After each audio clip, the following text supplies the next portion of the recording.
Hey guys, कैसे हो आप सब। सो गाइज, आज मैं एक्सप्लेन करने वाला हूँ कॉल इट लव सीज़न 1 के एपिसोड नंबर 5 को। अगर आपने अभी तक पिछले एपिसोड नहीं देखे हैं तो प्लेलिस्ट का लिंक आपको डिस्क्रिप्शन में मिल जाएगा। एपिसोड की शुरुआत में मिनियन और डोजिन को दिखाया जाता है जो कि एक दूसरे को देख रहे थे। वहीं पर वुजू को देखते हैं जो कि इन दोनों को देख रहे थे, लेकिन यहाँ पर डोजिन मिनियन को कुछ नहीं कहता और वहाँ से चला जाता है। बाद में वुजू ऑफिस के अंदर आ जाती है जहाँ पर शैनू बुझा परेशान होता है क्योंकि डोंगजिन उसका फ़ोन नहीं उठा रहा था। वो फ़ोन में कह रहा था कि पता नहीं वह कहाँ पर होगा। यहाँ पर वुजू को ये सब बातें सुन जाती हैं। अगले सीन में देखते हैं जहाँ पर वुजू बाहर होती है, तभी उसके पास युनजुन का कॉल आता है और वह उसे खाने के लिए बुला रहा था। यहाँ पर वुजू कहती कि मैं नहीं आ सकती, मैं बहुत थकी हुई हूँ। तभी यहाँ पर वुजू डोंगजिन को देख लेती है जो कि एक शॉप के अंदर बैठा हुआ है और वहाँ पर बहुत अधिक मात्रा में वाइन पी रहा है। इसके बाद हमें उसी सीन को दिखाया जाता है जहाँ पर डोंगजिन अब सीट पर से उठता है, लेकिन जैसे वो आगे बढ़ता है बोतल नीचे पड़ जाती है और उसके हाथ पर कांच लग जाता है जिससे खून बाहर आने लगता है। इसके बाद डोंगजिन बाहर आ जाता है, लेकिन तभी हम देखते हैं यहाँ पर वुजू उसका पीछा कर रही थी, वो जो उसके साथ साथ चल रही थी। इसके बाद डोंगजिन सड़क किनारे पर खड़ा हो जाता है और वह शैनू से बातें कर रहा था। यह वही सीन होता है जो कि मैं पिछले एपिसोड में देखा था। यहाँ पर डोंगजुन शैनू से अपने गर्लफ्रेंड के बारे में बातें कर रहा है कि मैंने उसे 1 साल तक धोखा देने दिया। साथ में यहाँ पर डोंगजिन फ़ोन में शैनू से भी कहता है कि उस लड़की ने मुझे शादी के लिए इन्विटेशन भी भेजा था जब उसकी शादी हो रही थी। पता नहीं मेरे जीवन में सब क्या चल रहा है। इसके बाद वो शैनू से भी कहता है कि तुमने मुझे बताया क्यों नहीं कि वह मेरे सामने वाले अपार्टमेंट में रहती है, तुमने भी मुझे धोखा दिया है। इसके बाद वह फ़ोन कट कर देता है। बाद में डोंगजिन जैसे आगे जाता है वह गाड़ी से टकराने वाला था, लेकिन यहाँ पर वो उसका हाथ पकड़ कर उसे खींच लेती है और बाद में वह डोंगजिन को मारने वाली होती है। कहती है कि तुमने मुझे डरा दिया था, तुम क्या मरने वाले हो। डोंगजिन यहाँ पर वुजू का हाथ पकड़ लेता है और कहता है कि तुम मेरी चिंता मत करो, मैं मरने वाला नहीं हूँ। बाद में डोंगजिन हंस जाने लगता है। वुजू यहाँ पर डोंगजिन से कहती है कि जब तुम जानते थे कि वह लड़की तुम्हें धोखा दे रही है तो तुमने 1 साल का इंतजार क्यों किया। तुम्हें उसे फेंक देना चाहिए था, तुम्हें तुम्हारा बदला लेना चाहिए। तुम ये सब अपने साथ क्यों कर रहे हो, तुम्हें इस लड़की से बदला लेना चाहिए। लेकिन यहाँ पर डोंगजिन कहता है कि मैं बुझा थक गया हूँ, तुम मेरा पीछा मत करो। इसके बाद डोंगजिन जाने लगता है, लेकिन तभी वुजू उसका हाथ पकड़ लेती है और कहती है कि तुम्हारे हाथ से खून बाहर आ रहा है। दूसरी ओर मिनियन को दिखाया जाता है जो कि अपार्टमेंट के बाहर बैठी हुई है, साथ में शैनू भी उसके साथ होता है। यहाँ पर मिनियन कह रही कि मैं डोंगजिन के आने का इंतजार कर रही हूँ, मैं उसे एक बार देखना चाहती हूँ। लेकिन यहाँ पर शैनू कहता है कि क्या तुम्हें सच में लगता है कि वो तुम्हें देखना चाहता है।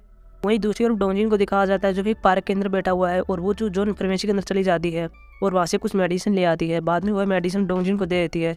डोंगजिन यहाँ पर अपने गाँव पर मरहम लगा लेता है और बाद में उसके ऊपर एक पट्टी भी लगा लेता है। यहाँ पर वो जो उस बात का जिक्र फिर से करती है कि तुमने उस लड़की के साथ कुछ क्यों नहीं किया, और नहीं तो उसकी शादी को तुम्हें तोड़वाना चाहिए था। लेकिन यहाँ पर डोंगजिन कहता है कि यह बात बहुत ही शर्मनाक होती, मैं ऐसा नहीं कर सकता। इसके बाद यहाँ पर वो जो डोंगजिन को सच बताती है और कहती है कि यंग मिन तुम्हारी कंपनी को बर्बाद कर देगा, वह तुम्हारे जितने भी कस्टमर हैं वो सब अपने साथ ले जाएगा और बेस्ट फेयर को ख़त्म कर देगा। और यहाँ पर वो जो सच ही बोल रही थी, डोंगजिन भी इसकी बात पर विश्वास कर लेता है। इसके बाद डोंगजिन वहाँ से चला जाता है। अगली सुबह देखते हैं जहाँ पर वो जो अपने घर के अंदर होती है और वह किचन के अंदर सूप बना रही थी, वह यह सूप डोंगजिन के लिए बनाती है। वही दूसरे सीन में देखते हैं जहाँ पर शैनू अब डोंगजिन से मिल रहा है, वो उससे माफी मांगता है, कहता है कि मुझसे गलती हो गई, प्लीज मुझे माफ कर दो। मैं पूरी रात तुम्हारे घर के बाहर था लेकिन तुम नहीं आई और मैं गाड़ी के अंदर ही सो गया था। डोंगजिन यहाँ पर कह देता है कि मुझे बहुत ही खेद है कि मैंने तुम्हें गालियाँ दी, इसके लिए मुझे माफ कर देना। इसके बाद ये दोनों गाड़ी में बैठ जाते हैं जहाँ पर डोंगजिन शैनू से कहता है कि वुजू ने कहा है कि यंगमिन हमारे सभी कस्टमर ले जाएगा। शैनू कहता है कि क्या तुम उसकी बात पर भरोसा करते हो और उसे सब कैसे पता चला। डोंगजिन कहता है कि मुझे नहीं पता, लेकिन मुझे उसकी बात पर भरोसा है। वहीं अगले सीन में देखते हैं जहाँ पर मिनियन के पास सिन सुगमैन का कॉल आया हुआ है और वह उसे कंपनी में निवेश करने के लिए पूछता है कि क्या तुम निवेश करने वाली हो या फिर नहीं करने वाली। यहाँ पर मिनियन कहती है मैं तुम्हें पूछ कर बताती हूँ। इसके बाद मिनियन शैनू के पास कॉल करती है और शैनू डोंगजिन के साथ होता है जो कि खाना खा रहे थे। यहाँ पर डोंगजिन देख लेता कि शैनू के पास मिनियन का कॉल आया हुआ है, लेकिन यहाँ पर शैनू कॉल का जवाब नहीं देता। इसके बाद मिनियन कंपनी के बाहर आ जाती है और वहाँ पर इनका वेट कर रही थी, लेकिन तभी हम देखते हैं वहाँ पर वुजू भी होती है जो कि मिनियन को देख रही थी। इसके बाद डोंगजिन और शैनू को फिर से दिखाया जाता है जो कि खाना खाकर बाहर आ जाते हैं, जहाँ पर शैनू कहता है कि चलो चलते हैं, लेकिन डोंगजिन कहता है कि मैं पैदल ही जाना चाहता हूँ, तुम चले जाओ। इसके बाद डोंगजिन वहाँ से पैदल चला जाता है। इसके बाद डोंगजिन एक मोटल के अंदर आ जाता है और वहाँ पर कुछ चीज़ें खरीद रहा था, लेकिन वहीं पर हम देखते हैं कि वुजू का भाई जीगू भी होता है। बाद में डोंगजिन बाहर आता है और वो जा रहा था। यहाँ पर जीगू के साथ उसका दोस्त भी होता है जो कि कह रहा था कि उस आदमी को देखो वो कितना लंबा है। जीगू जब यहाँ पर डोंगजिन को देखता है तो उसे पता चल जाता है कि ये कौन है। बाद में वो अपनी बहन वुजू के पास कॉल करता है और कहता है कि मैंने भी डोंगजिन देखा, वह बहुत ही अजीब लग रहा था, तुम्हें पता है कि वह अकेला क्यों है। वुजू कहता है कि मुझे कैसे पता होगा, मुझे नहीं पता कि वह कहाँ है और क्यों है। वहीं दूसरे सीन में देखते हैं जहाँ पर यंगमिन कंपनी के सभी लोगों को अपने साथ ले आता है और उन्हें डिनर करवा रहा था, साथ में उन्हें दूसरी कंपनी में आने के लिए सुझाव देता है। वह कहता है कि हम सिन सुगमैन की कंपनी में जाएंगे, हम यहाँ पर नहीं रहने वाले। लेकिन यहाँ पर ही कह रहे थे कि वह कंपनी बहुत ही बेकार है, तुम उस कंपनी में जाने के बारे में सोच भी कैसे सकते हो। यहाँ पर यंगमिन कहता है कि बेस्ट फेयर बहुत जल्दी खत्म होने वाला है, इसलिए तुम्हें मेरे साथ चलना चाहिए। इसके बाद वो जो बाहर आ जाती है, वो पैदल जा रही थी।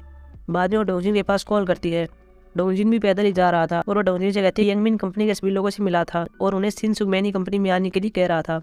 वह सारे कस्टमर ले जाएगा, इसलिए तुम्हें जो भी करना है वो बहुत जल्दी करो। लेकिन तभी हम देखते हैं यहाँ पर वो जो बात करते हुए आगे जा रही थी, डोंगजिन भी आगे से आ रहा था। इसके बाद ये दोनों मिल जाते हैं। अगले सीन में देखते हैं जहाँ पर वो जो ऑफिस के अंदर आती है और वहाँ पर वह यंगमिन का सामान पैक कर रही थी। वह अभी यंगमिन अभी ऐसे जाने वाला था और यहीं पर हम सैनू को देखते हैं। साथ में यहाँ पर सोई भी होती हैं जो कि लैपटॉप के अंदर यंगमिन के बारे में सबूत इकट्ठा कर रहे थे, लेकिन उन्हें सबूत नहीं मिल रहा था। बाद में वो जो उनकी मदद करती है और कहती है कि सबूत आपको इस जगह मिलेगा। और जैसे भी देखते हैं वहाँ पर एक फाइल होती है। इन्हें पता चल जाता है कि ये तो यंगमिन के बारे में सारे सबूत है। इसके बाद वोजू को थैंक यू कहते हैं। वहीं दूसरे सीन में देखते हैं जहाँ पर अब डोंगजिन काफ़ी देर के बाद यंगमिन से मिलता है और यहाँ पर डोंगजिन को पता होता है कि यंगमिन ने क्या क्या किया है। वो उसे सीधे ही कह देता है कि तुम अब वेस्ट फेयर में काम नहीं कर सकते, तुम्हें उसे छोड़ना होगा और तुम्हारा सामान बहुत जल्दी तुम्हारे घर पर भेज दिया जाएगा। इसके बाद डोंगजिन बस में बैठ जाता है। अब वो यहाँ से जा रहा था, तभी उसके पास वोजू का मैसेज आता है जिसमें लिखा हुआ था कि तुम कहाँ पर हो। डोंगजिन यहाँ पर कह देता कि मैं ऑफिस में जा रहा हूँ।